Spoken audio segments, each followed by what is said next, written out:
Dear students, today we will be studying about the various sources of external recruitment. Let us first understand what is external recruitment. Any recruitment that takes place from outside the organization is known as external recruitment. There are various sources of external recruitment. We will be studying them in detail. First, direct recruitment. In case of direct recruitment, a notice is placed on the notice board or on the gate of the enterprise with details of the job available. The job seekers assemble on a specified date and selection is done. So there is no advertisement that is given, it's only placed on the notice board. Whoever passes that particular enterprises or sees that particular enterprises notice board will be only one who will be able to apply for that particular job. It is usually done for casual vacancies of unskilled or semi-skilled workers. Because it is a casual vacancy, it is also known as, these workers are also known as badli workers. That is, in place of someone else. Second, labor contractors. We all know that Indian Constitution provides a lot of support, a lot of protection to the labor. So what most of the business organizations do is, instead of directly employing labor, they depend on labor contractors. So these labor contractors provide laborers at very short notices as and when required by the organization. So the organization does not directly appoint. If it is in need of a labor, then they will contact these labor contractors and they would employ the laborers on behalf of the organization. Third, casual callers. Whenever an individual completes his professional course or has reached or is looking for a particular job, they go and give their resume in different organizations. Even if a vacancy is not there, the organizations maintain a data bank of such unsolicited job seekers. As and when a vacancy arises, these people are called for and interviews are conducted. Fourth, advertisement in newspapers, journals, etc. Advertisement in newspapers is one of the most common methods of external recruitment. You'd find that almost all newspapers have a page of situations vacant in which various organizations give details about the job, the salary, the allowances, the way in which the person can apply. All details of any vacancy in the organization is displayed or is advertised in the newspaper. Some organizations, if they need a specified type of people, then they also advertise in business journals. So advertising is one of the most common methods of external recruitment. The fifth, advertising on television. This method is slowly gaining importance in India.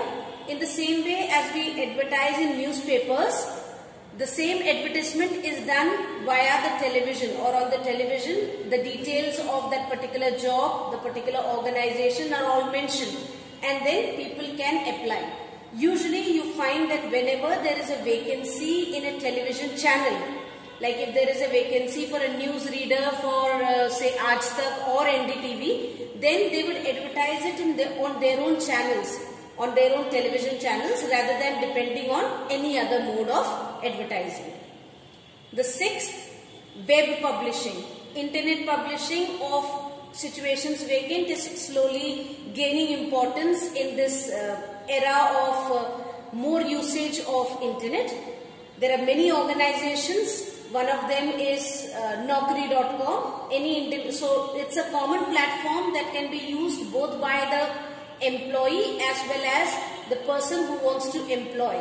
So the details are available, and then you can go through the situations vacant and then apply for that particular job. The seventh, recommendation of employees. existing employees are sometimes asked to suggest names of candidates for a particular job.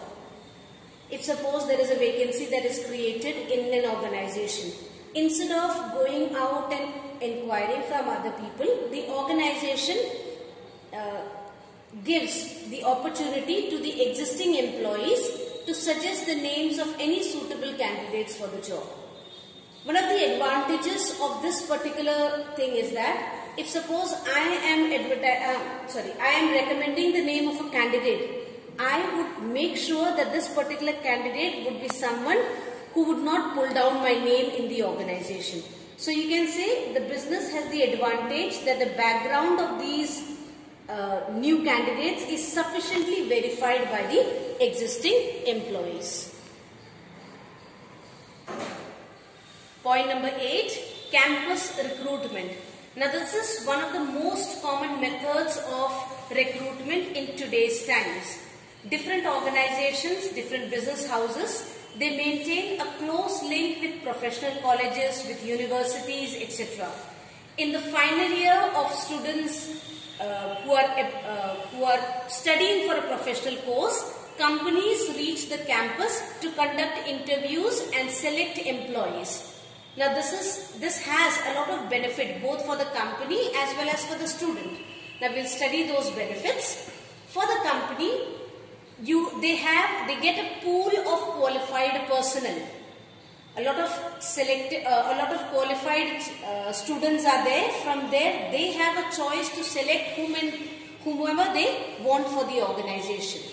The second and major advantage for the company is the fact that all these students are freshers, or you can say they have just completed their course of study. Because they have no experience, they would be even willing to work with lesser amount of salary. So it would be a cost cutting method for the companies. They can recruit new people and they can pay lesser amount of salary to them. The second is the advantage for the students. Now for the students have a choice. In the same campus where they have studied, they have a familiar environment. In the same campus, say 5 to 10 companies are there.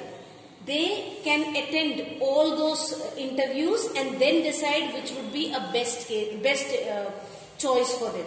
So it is an advantageous position for the students as well. If you have just completed your course and you go and place your application in any of the companies, usually companies avoid taking freshers. But here the students have an advantage. The next is employment exchange. Now employment exchange is like a database that is run by the government. It is controlled by the government. It is for unskilled or skilled operative jobs.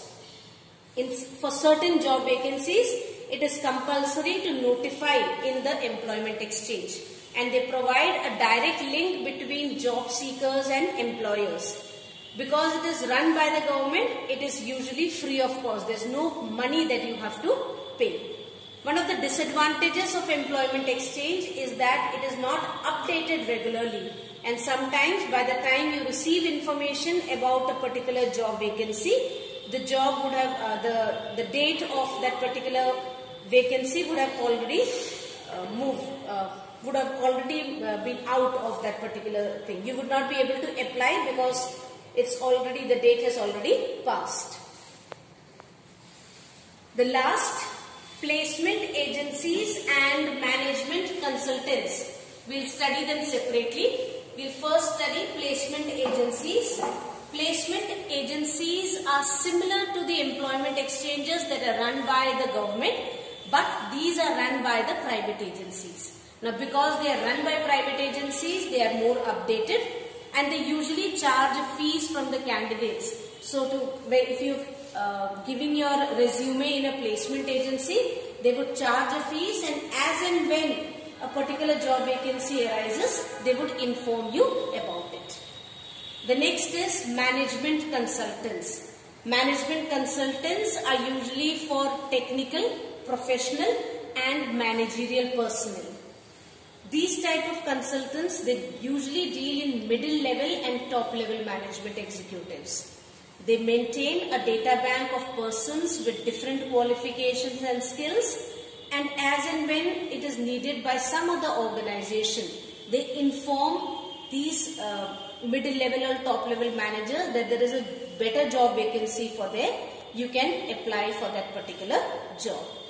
They sometimes even advertise on behalf of different organizations. Instead of the organization advertising that particular job, the management consultants